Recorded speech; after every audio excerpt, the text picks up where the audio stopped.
बराबरी शायद है कोई कर पाए। बूढ़ी सी मैया हो जाए 80 साल की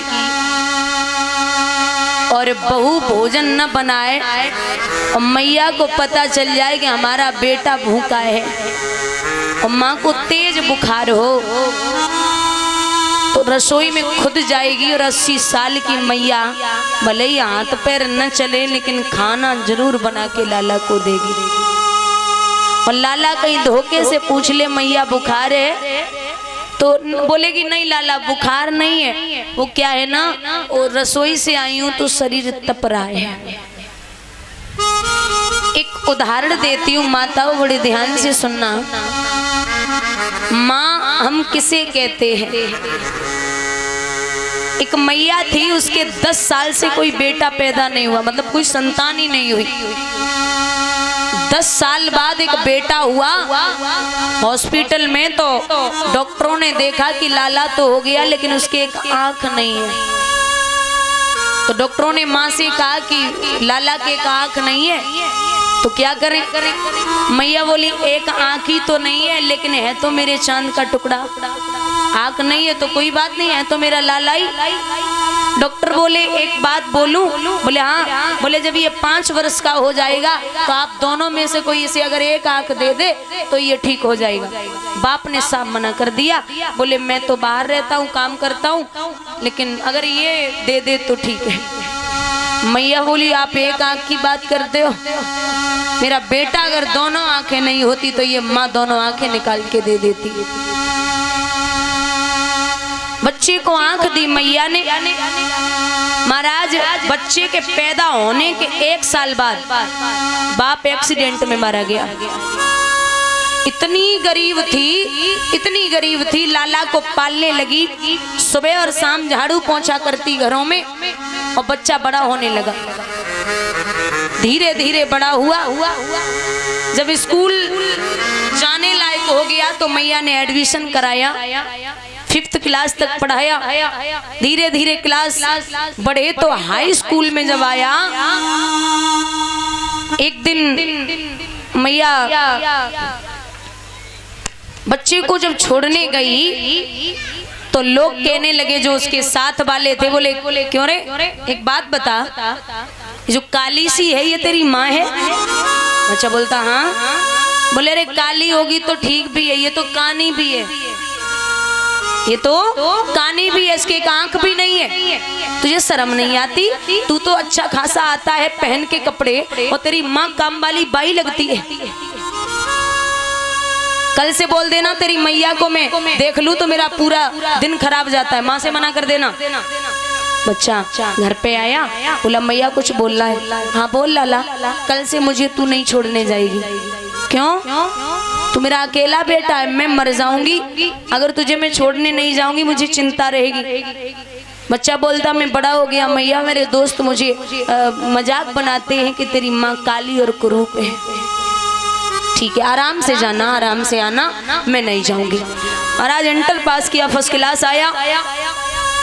पहले 4 घरों में झाड़ू पोंछा करती, अब दिन रात मेहनत करती। महाराज कम से कम 30-40 हजार रुपए बच्चे को हर महीने भेजती। धीरे धीरे काम पूर्ण हुआ, पढ़ाई पूर्ण हुई। उसके बाद बाहर पढ़ रहा था, 4 साल बाद फोन आया लाला का। वैसे तो बात करता था कभी कभी, तो 4 साल बाद फोन आया, मैया तेरी कृपा से, तेरी मेहनत रंग लाई है, आज तेरा बेटा डीएम बन गया। जब ये माँ ने सुना कि मेरा बेटा अधिकारी बना, पूरे गांव में लड्डू बंटवा रही, नाच रही, गा रही, बोल रही अरे मेरा लाला बहुत बड़ा अधिकारी है, मेरी पूरी जिंदगी बीत गई, अब मेरे सुख के दिन आए हैं, अब तो मैं बैठे बैठे खाऊंगी, हमारे लाला के आगे पीछे नौकर होंगे, अब तो मैं हुक्म जमाऊंगी। महाराज लगा माँ को कि बेटा डीएम बन गया, घर आएगा, लेकिन एक फोन के बाद 1 साल बाद फोन फिर आया, माँ तू ठीक है? हाँ लाला मैं ठीक हूँ। फिर फोन रख दिया। फिर 1 साल बाद फोन आया, मैया माफ करना मैं तुझे नहीं बुला पाया, एक बढ़िया सी लड़की मिल गई थी तो मैंने यही पढ़ी लिखी लड़की से शादी कर ली है। मैया बोलती लाला शादी कर ली, मुझे नहीं बुलाया। हाँ मैया तू इतनी दूर है कैसे आ पाती, तो मैं तुझे नहीं बुला पाया, माफ कर देना।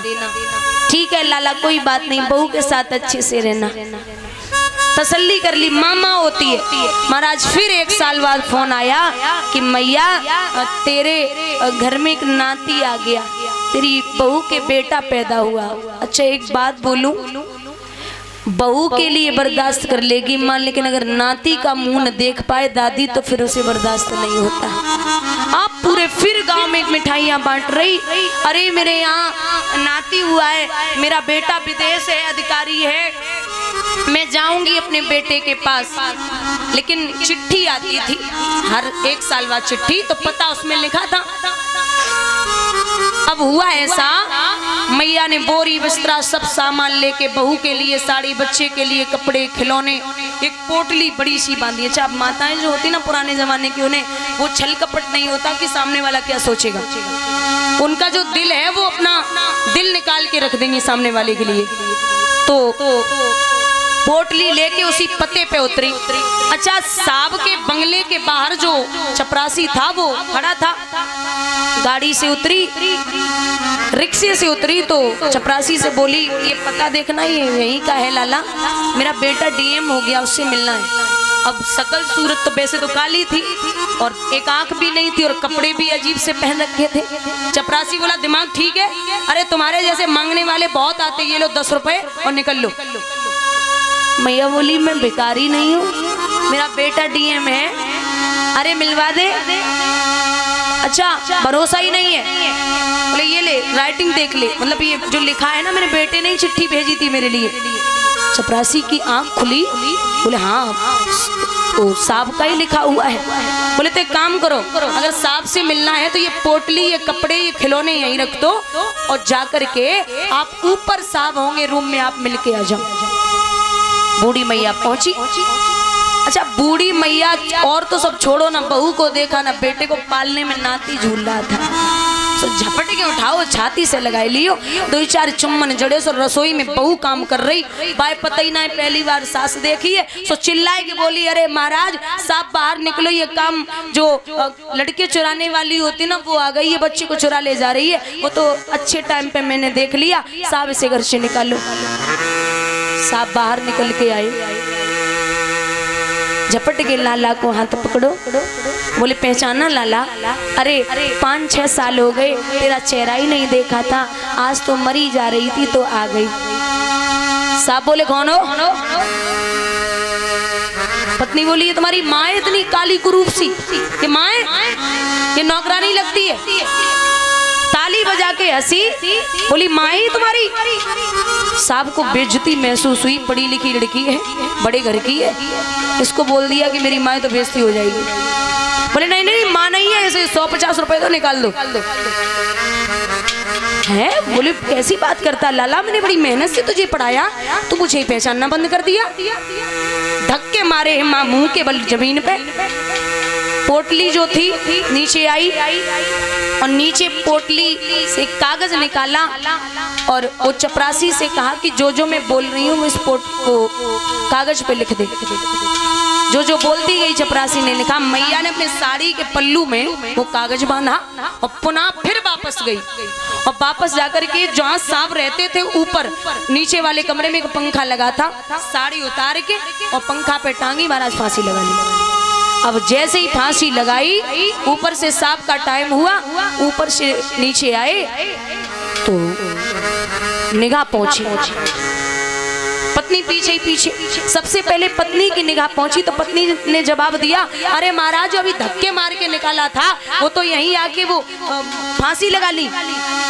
साहब ने जो देखा महाराज खुद का होश ही नहीं है, मुंह के बल जमीन पे आ गए, माँ को फांसी से नीचे उतारा, बार बार माथे पे चुम्बन कर रहे, मैया अरे मैंने तो तुझे पहचानना ही बंद कर दिया, हमें माफ कर देना, मैं समझ नहीं पाया, माँ एक काम कर मुझे माफ कर दे, मैं तेरा ही बेटा हूँ। और जो कागज था ना उसमें मैया ने जब पढ़ा, वो जो निकाला तो साहब ने पढ़ा, उसमें लिखा था कि बेटा तू जिसे कहानी बोल रहा है ना और जिसकी एक आंख नहीं है वो मेरी गलती नहीं है। जब तू पैदा हुआ था ना तो तेरे एक आंख ही नहीं थी, तो डॉक्टर ने बोला तो मैंने एक आंख निकाल के तुझे दे दी, तो मेरी आंख तेरे पास है। सही सलामत रहना और बहू के साथ हमेशा खुश रहना। साहब बार बार जमीन में सर को पटक रहे, महाराज अब कहाँ जाऊंगा, आज तो मेरी माँ पूरा जीवन हो गया 50 साल की होने वाली, मेरी मैया ने मेरी बड़ी सेवा की, खूब पढ़ाया खूब लिखाया, आज मैं इस लायक बन गया तो मैया को पहचानना ही बंद कर दिया। आप जीवन पर्यंत तक याद रखना दादा,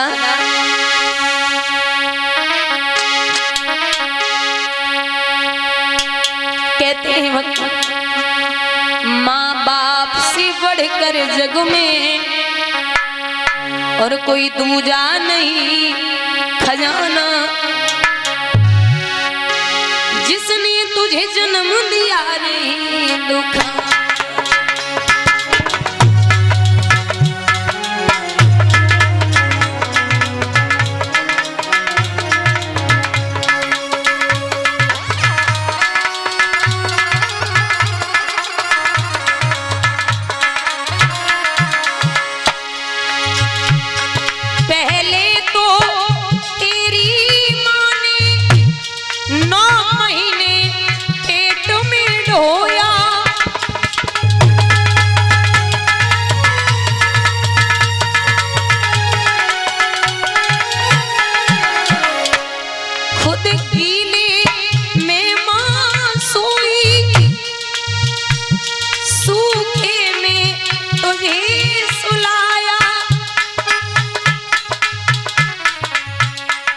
बड़ा कर्ज है तुझ पे माँ का,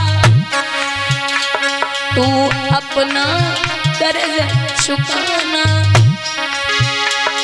माँ बाप से बढ़ कर जग में कोई दूजा नहीं खजाना।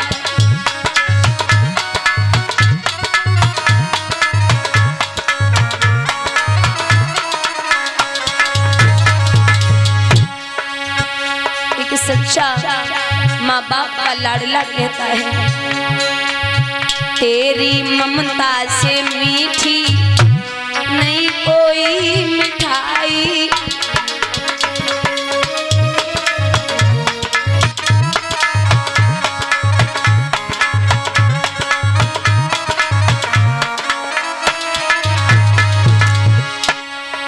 बर्फी इमरती जलेबी खाई रबड़ी मलाई,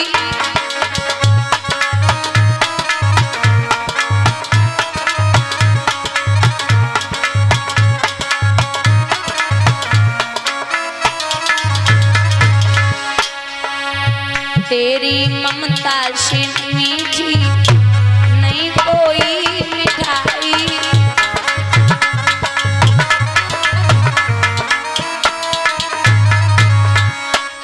यहाँ मैया को